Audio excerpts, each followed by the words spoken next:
Le Botswana, premier producteur africain de diamants et deuxième mondial, est redevenu la juridiction minière la plus attractive en Afrique après avoir perdu cette place en 2019 au profit de la Guinée, d'après le rapport 2020 de Fraser Institute. Sur le plan mondial, le Botswana est passé de la 44e place en 2019 à la 11e en 2020.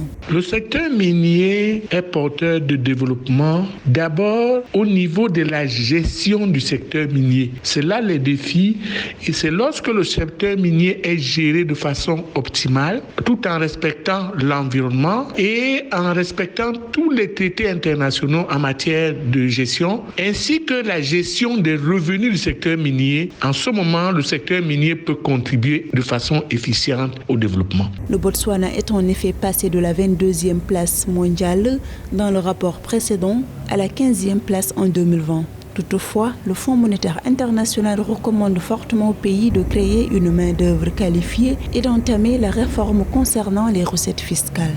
Le Botswana a démontré au courant des années précédentes une optimisation et une maîtrise de la gestion du secteur minier. Mais au-delà de ça, le Botswana doit avoir une idée de développement et de diversification des autres secteurs. C'est-à-dire, le Botswana doit avoir un plan B. Le plan B, à mon avis, c'est le plan A, c'est-à-dire le plan agricole. Le plan B du Botswana serait de diversifier ses ressources à l'exportation au niveau du secteur agricole ou d'utiliser le secteur minier pour optimiser le secteur agricole. Le Botswana est souvent plébiscité pour sa gestion rigoureuse de ses recettes minières. L'économie du pays est largement dépendante du secteur minier avec environ 20% du produit intérieur brut en moyenne.